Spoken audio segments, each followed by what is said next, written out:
Welcome back to Spoonful of Sugar. We are so excited to have MS4 Waneeza Mughees back with us to share a topic related to her future specialty of OBGYN. Today's episode will review various gynecological malignancies. Hope you enjoy. Hey future doctors, thanks for tuning in to Spoonful of Sugar, a podcast made for medical students by medical students to help the medicine go down. My name is Waneeza Mughees, and I'm a student at Drexel College of Medicine, and I will be your host today. I'm a fourth-year medical student in Philadelphia going into OBGYN. Today we'll be covering some reproductive topics, including molar pregnancies, ovarian tumors, and other gynecological malignancies. Say you have a 41-year-old female with history of irregular, increasing, heavy vaginal bleeding. She's having hot flashes, night sweats, palpitations.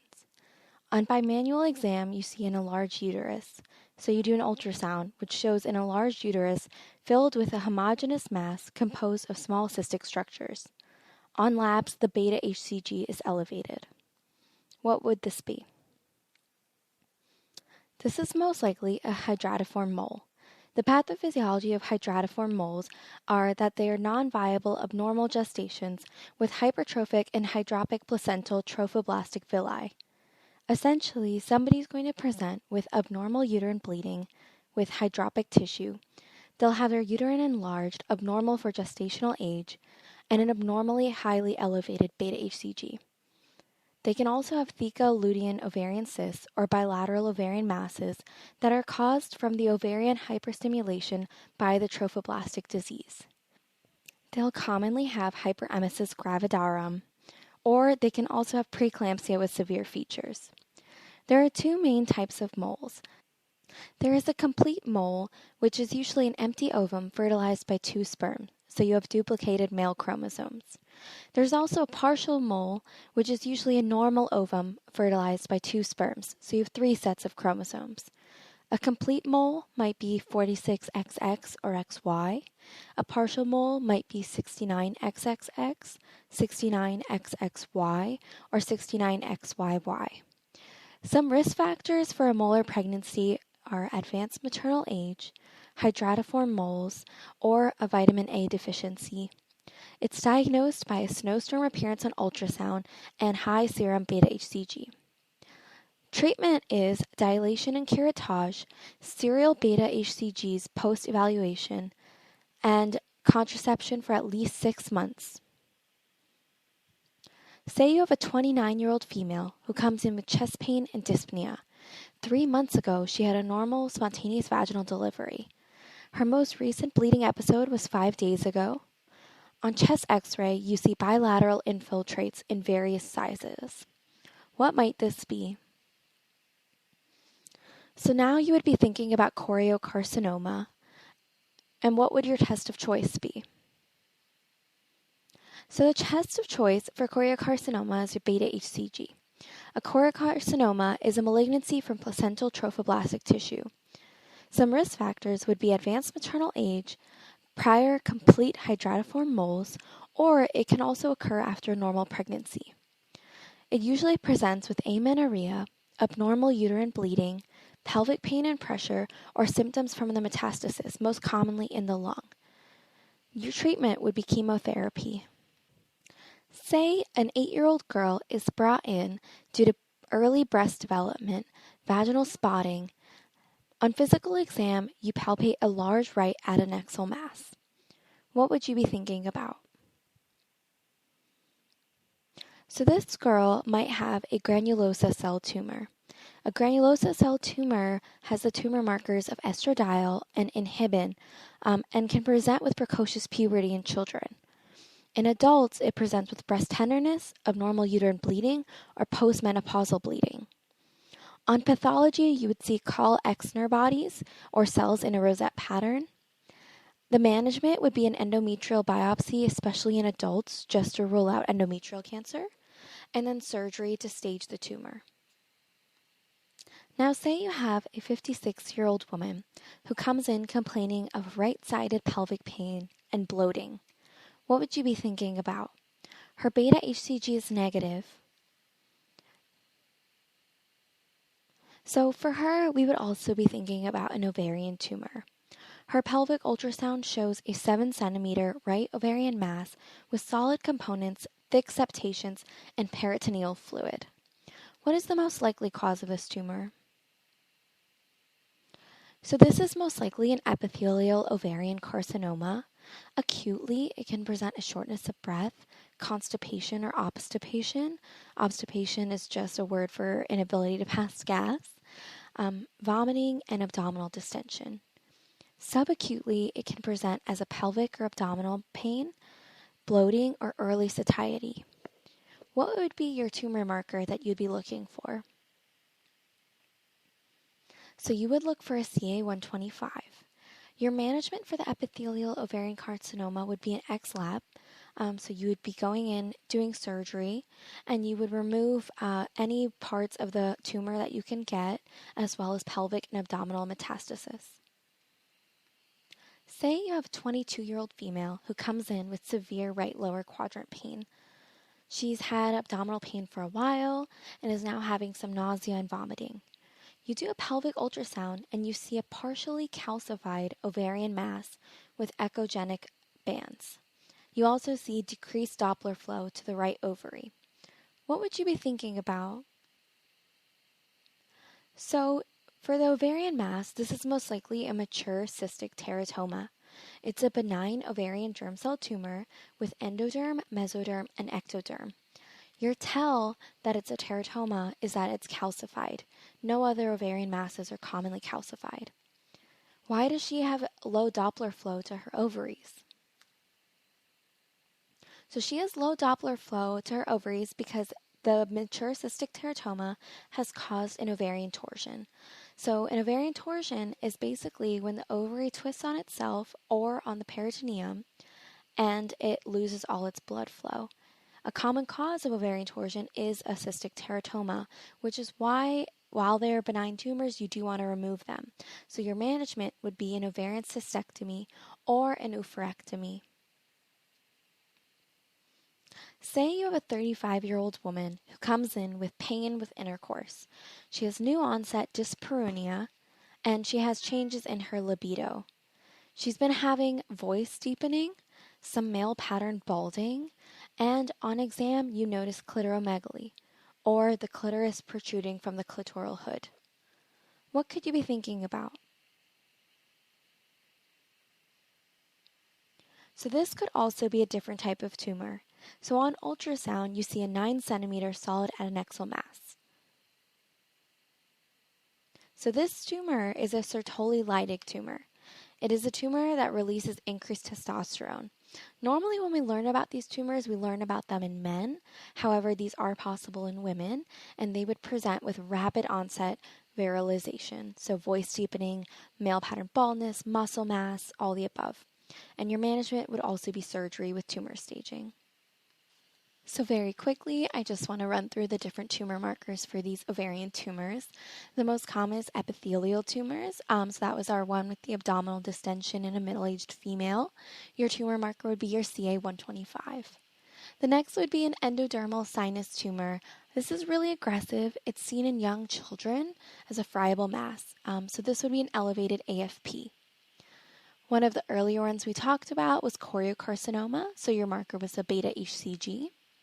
You can also have an embryonal carcinoma. It's super rare, but it can also present as precocious puberty, and its marker is also beta HCG or AFP.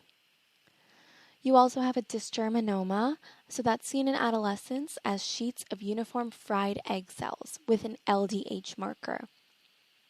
And lastly, you have the granulosa cell tumor, which was our example of precocious puberty.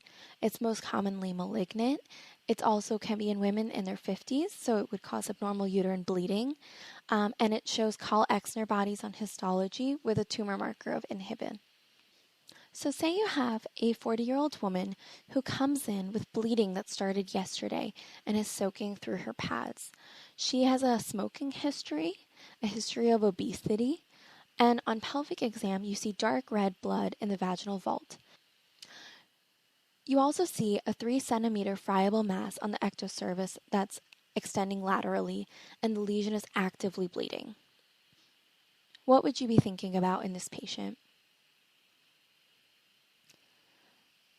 So, with heavy vaginal bleeding and a cervical mass, you want to have a high suspicion for cervical cancer.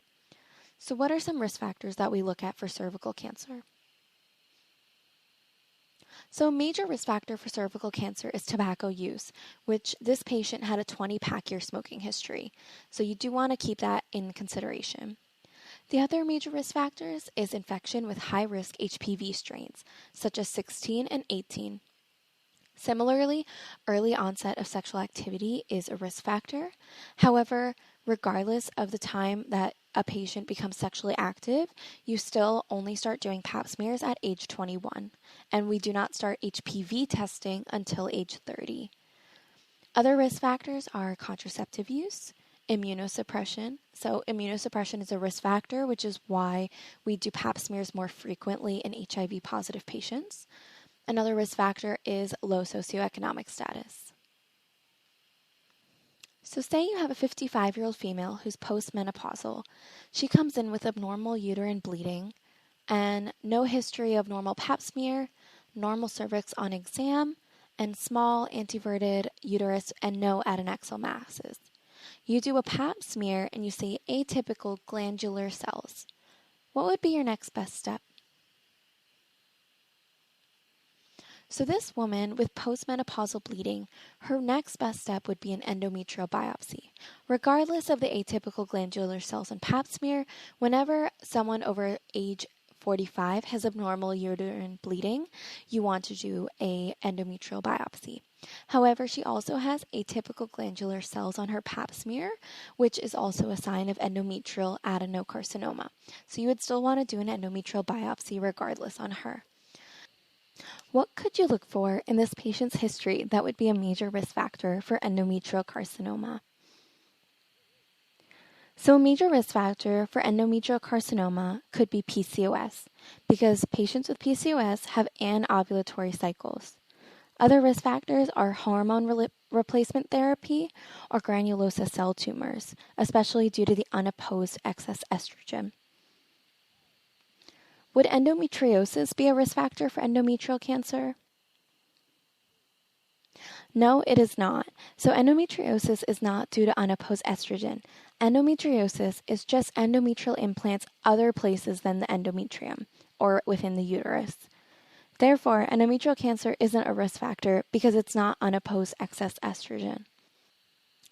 Other things you want to look out for with abnormal uterine bleeding or postmenopausal bleeding is you also want to look at people with Lynch syndrome. So hereditary non-polyposis colorectal cancer also increases your risk for endometrial cancer. You also want to screen these women with a pelvic ultrasound and look for a thickened endometrial stripe. So a thickened endometrial stripe would be about 8 millimeters. Say you had a 65-year-old female who comes in with malodorous discharge. She has a history of exposure to DES in utero that resulted in infertility. She's a smoker. She smoked for the last 40 years. She drinks maybe a couple glasses of wine. She has a normal BMI. You do her pelvic exam and you see a 3-centimeter ulcerated lesion on the vaginal wall, and the cervix appears normal. She has a 2-millimeter endometrial stripe. What would you be thinking about in this woman? So this woman appears to have vaginal cancer. Vaginal cancer has several risk factors. So say you did the biopsy and this woman had squamous cell carcinoma. What in her history would point towards squamous cell? So for squamous cell, you would want to look at her tobacco use. Some of you may have been thinking the DES exposure. However, the DES exposure actually only increases your risk for clear cell adenocarcinoma. So your risk factors for squamous cell carcinoma, the more common vaginal cancer, is an age over 60, HPV infection, and tobacco use. These people commonly have vaginal bleeding, malodorous discharge, or an irregular vaginal lesion. You can diagnose it with a vaginal biopsy, as well as doing surgery and chemoradiation. They can also have other symptoms of metastatic disease, such as pelvic pain, hematuria, bulk symptoms such as constipation. Say you have a 4-year-old girl and she comes in because her mother was concerned of a grape-like mass protruding from her vagina. What would you be thinking about in her? So this patient likely has Sarcoma Botrioides. This is a cancer in kids. So what type of variant is Sarcoma Botrioides? What kind of cells would you look at for? So this is an Embryonal Rhabdomyosarcoma. That's a pretty high yield fact to know. It presents as clear, grape-like polypoid mass emerging from the vagina. On histology, it has spindle-shaped cells, and it's Desmond positive. So those are good facts to know. This is kind of a high-yield fun fact to know for the Sarcoma Botrioides, but, it's not as common in real life. Say you have a 65-year-old female who comes with severe vulvar itching and burning. She's not sexually active. She's postmenopausal. On physical exam, you see thin, dry, white, plaque-like vulvar skin and a loss of your labia. The clitoral hood is retracted, and you can see active excoriations. What would you be thinking about in this woman? So this woman most likely has vulvar lichen sclerosis. However, she is at risk for vulvar carcinoma. So lichen sclerosis is pale, thin tissue and perianal thickening with fissuring. There's commonly excoriations that are visible. Some risk factors would be women who are postmenopausal or women with autoimmune diseases like type 1 diabetes. So they commonly present with vulvar itching and burning.